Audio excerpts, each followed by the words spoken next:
গল্পে তুলিতে সাইভি চ্যানেলটিতে আপনাদের সকলকে আরও একবার স্বাগত।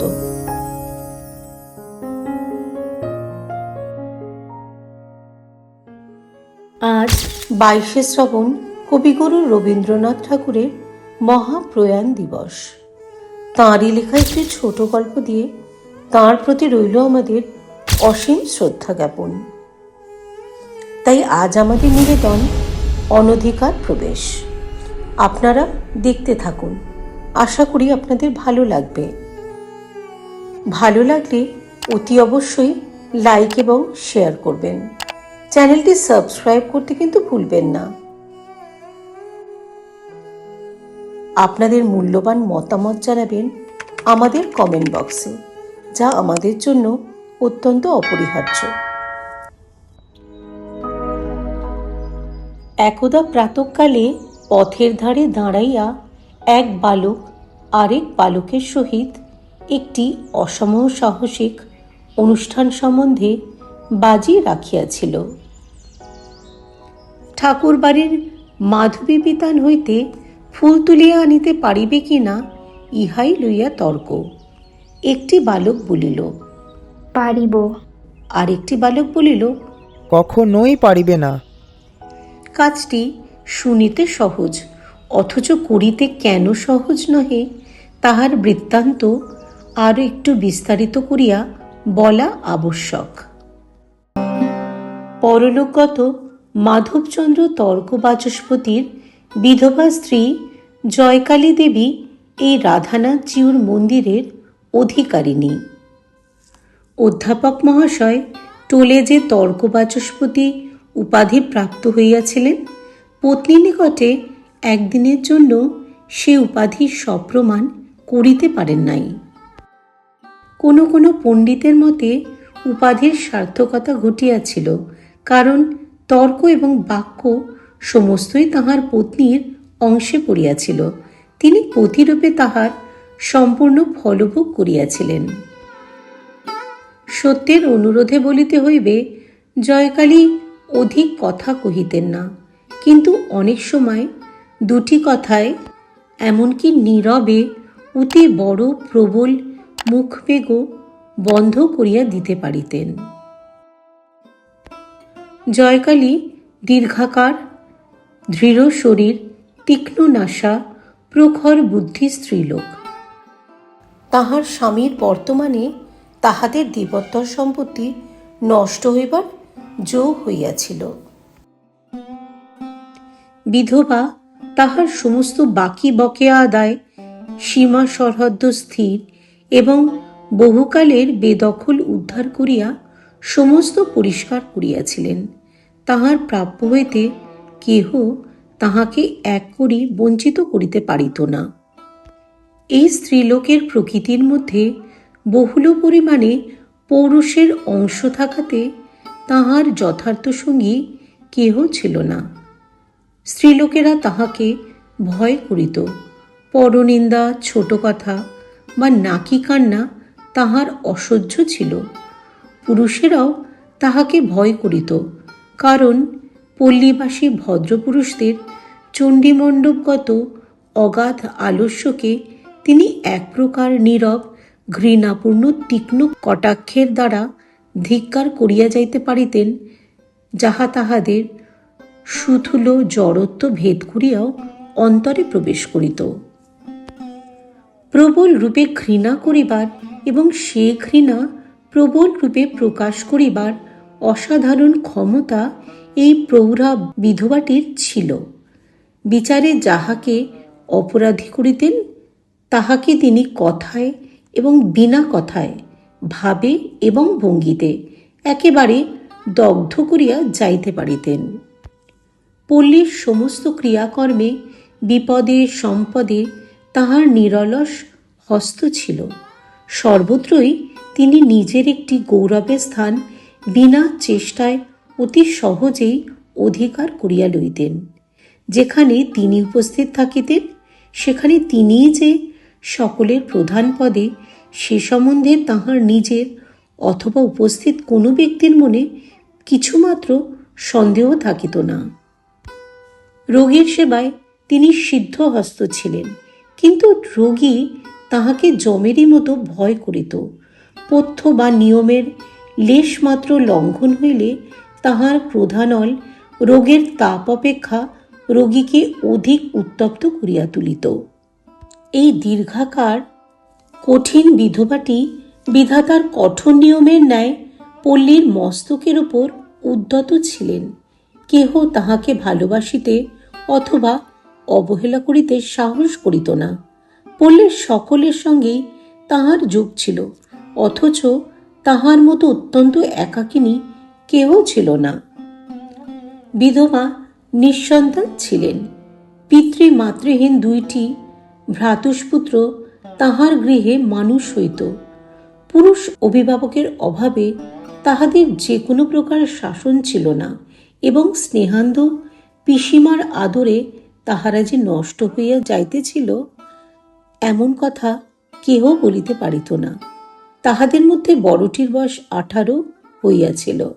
মাঝে মাঝে তাহার বিবাহের প্রস্তাবও আসিত, এবং পরিণয় বন্ধন সম্বন্ধে বালকটির চিত্ত উদাসীন ছিল না।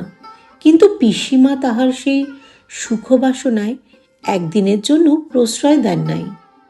অন্য স্ত্রীলোকের ন্যায় কিশোর নবদম্পতির নব প্রেমোদ্গম দৃশ্য তাহার কল্পনায় অত্যন্ত উপভোগ্য মনোরম বলিয়া প্রতীত হইত না। বরং তাহার ভ্রাতুষ্পুত্র বিবাহ করিয়া অন্য ভদ্র গৃহস্থের ন্যায় আলস্য ভরে ঘরে বসিয়া পত্নীর আদরে প্রতিদিন স্ফীত হইতে থাকিবে, এ সম্ভাবনা তাহার নিকট অতিশয় হেয় বলিয়া প্রতীত হইত। তিনি কঠিনভাবে বলিতেন, পুলিন আগে উপার্জন করিতে আরম্ভ করুক, তারপরে বধূ ঘরে আনিবে। পিসিমার মুখের এই কঠোর বাক্যে প্রতিবেশিনীদের হৃদয় বিদীর্ণ হইয়া যাইত। ঠাকুর বাড়িটি জয়কালীর সর্বাপেক্ষা যত্নের ধন ছিল। ঠাকুরের শয়ন বসন স্নানাহারের তিলমাত্র ত্রুটি হইতে পারিত না। পূজক ব্রাহ্মণ দুটি দেবতার অপেক্ষা এই একটি মানবীকে অনেক বেশি ভয় করিত। পূর্বে এক সময় ছিল যখন দেবতার বরাদ্দ দেবতা পুরা পাইতেন না, কারণ পূজক ঠাকুরের আরেকটি পূজার প্রতিমা গোপন মন্দিরে ছিল। তাহার নাম ছিল নিস্তারিণী। গোপনে ঘৃত দুগ্ধ ছানা ময়দার নৈবেদ্য স্বর্গে নরকে ভাগাভাগি হইয়া যাইত। কিন্তু আজকাল জয়কালীর শাসনে পূজার 16 আনা অংশই ঠাকুরের ভোগে আসিতেছে।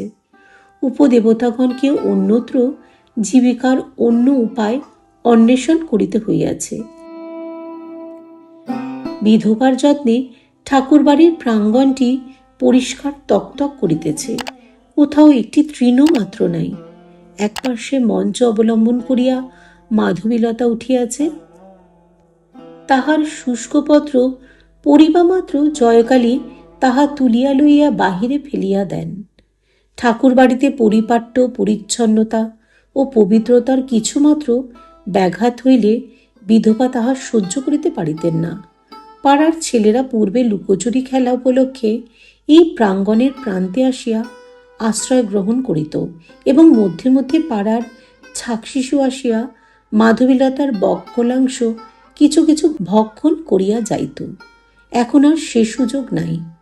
পর্বকাল ব্যতীত অন্য দিনে ছেলেরা প্রাঙ্গণে প্রবেশ করিতে পারিত না, এবং ক্ষুধাতুর ছাকশিশুকে দণ্ডাঘাত খাইয়াই দ্বারের নিকট হইতে তারস্বরে আপন অজজননীকে আহ্বান করিতে করিতে ফিরিতে হইত।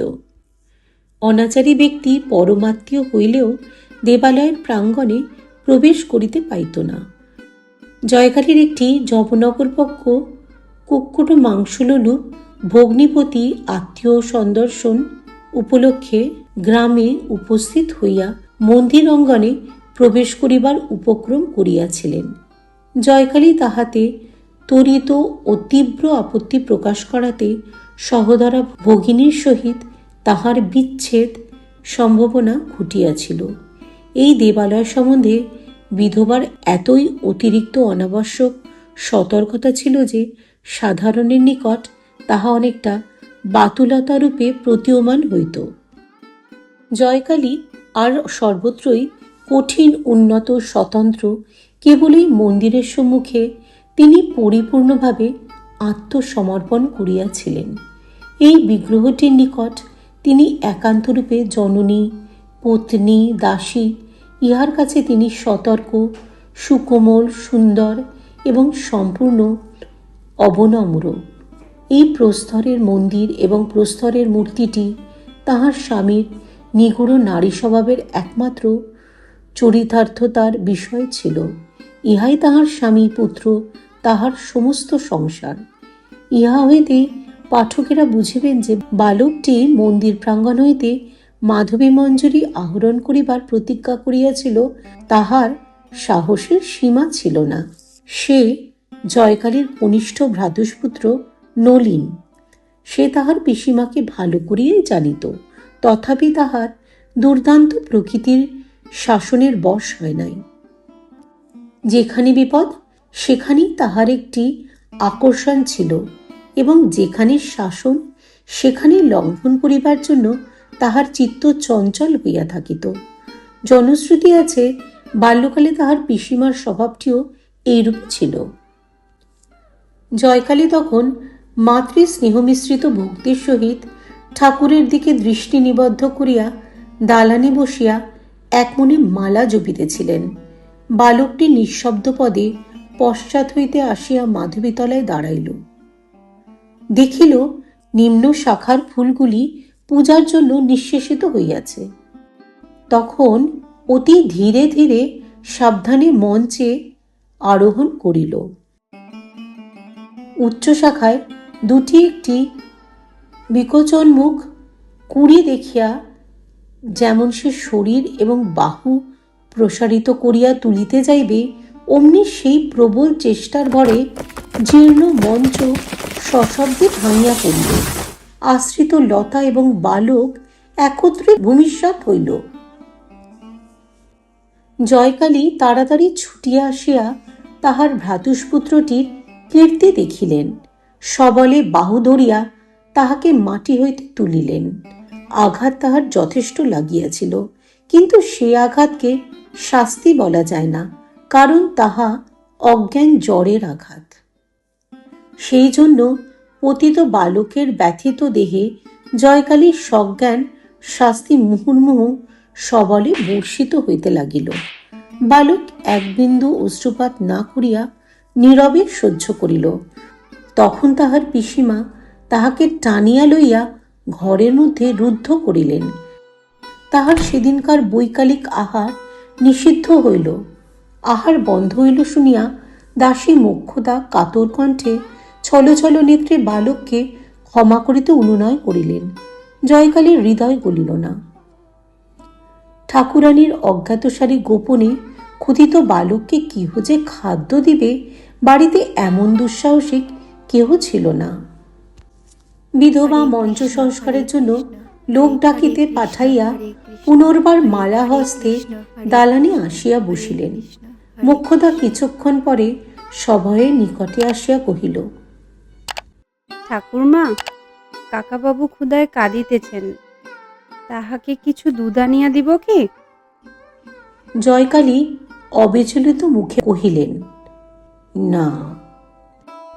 মোক্ষদা ফিরিয়া গেল। অধীরবর্তী কুটিরের কক্ষ হইতে নলিনীর করুণ ক্রন্দন ক্রমে ক্রোধের গর্জনে পরিণত হইয়া উঠিল। অবশেষে অনেকক্ষণ পরে তাহার কাতরতার শ্রান্ত উচ্ছ্বাস থাকিয়া থাকিয়া জপনিরতা পিসিমার কানে আসিয়া ধ্বনিত হইতে লাগিল। নলিনীর আর্তকণ্ঠ যখন পরিশ্রান্ত মৌনপ্রায় হইয়া আসিয়াছে, এমন সময় আরেকটি জীবের ভীতু কাতর ধ্বনি নিকটে ধ্বনিত হইতে লাগিল, এবং সেই সঙ্গে ধাবমান মনুষ্যের দূরবর্তী চিৎকার শব্দ মিশ্রিত হইয়া মন্দিরের সম্মুখস্থ পথে একটি তুমুল কলরব উত্থিত করিল। সহসা প্রাঙ্গণের মধ্যে একটি পদশব্দ শোনা গেল। জয়কালী পশ্চাতে ফিরিয়া দেখিলেন ভূপর্যস্ত মাধবীলতা আন্দোলিত হইতেছে। সরস কণ্ঠে ডাকিলেন, নলিন। কেহ উত্তর দিল না। বুঝিলেন অবাধ্য নলিন বন্দিশালা হইতে কোনো ক্রমে পলায়ন করিয়া পুনরায় তাহাকে রাগাইতে আসিয়াছে। তখন অত্যন্ত কঠিনভাবে অধরের উপর ওষ্ঠ চাপিয়া বিধবা প্রাঙ্গণে নামিয়া আসিলেন। লতাকুঞ্জের নিকট পুনরায় ডাকিলেন, নলিন। উত্তর পাইলেন না। শাখা তুলিয়া দেখিলেন একটি অত্যন্ত মলিন শূকর প্রাণভয়ে ঘনপল্লবের মধ্যে আশ্রয় লইয়াছে। যে লতা বিতান এই ইষ্টক প্রাচীরের মধ্যে বৃন্দা বিপিনের সংক্ষিপ্ত প্রতিরূপ, যাহার বিকশিত কুসুম মঞ্জরীর সৌরভ গোপীবৃন্দের সুগন্ধি নিঃশ্বাস স্মরণ করাইয়া দেয় এবং কালিন্দী তীরবর্তী সুখবিহারের সৌন্দর্য স্বপ্ন জাগ্রত করিয়া তোলে, বিধবার সেই প্রাণাধিক যত্নের সুপবিত্র নন্দনভূমিতে অকস্মাৎ বিভৎস ব্যাপার ঘটিল। পূজারী ব্রাহ্মণ লাঠি হস্তে তাড়া করিয়া আসিল। জয়কালী তৎক্ষণাৎ অগ্রসর হইয়া তাহাকে নিষেধ করিলেন এবং দ্রুত বেগে ভিতর হইতে মন্দিরের দ্বার রুদ্ধ করিয়া দিলেন। অনতিকাল পরেই সুরাপানে উন্মত্ত ডোমের দল মন্দিরের দ্বারে উপস্থিত হইয়া তাহাদের বলির শিশুর জন্য চিৎকার করিতে লাগিল। জয়কালী রুদ্ধদ্বারের পশ্চাতে দাঁড়াইয়া কহিলেন, যা বেটারা, ফিরে যা, আমার মন্দির অপবিত্র করিস নে। ডোমের দল ফিরিয়া গেল।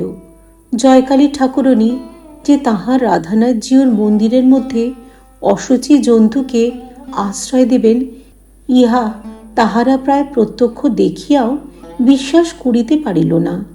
এই সামান্য ঘটনায় নিখিল জগতের সর্বজীবের মহাদেবতা পরম প্রসন্ন হইলেন, কিন্তু ক্ষুদ্রপল্লীর সমাজ নামধারী অতি ক্ষুদ্র দেবতাটি নিরতিশয় সংক্ষুব্ধ হইয়া উঠিল।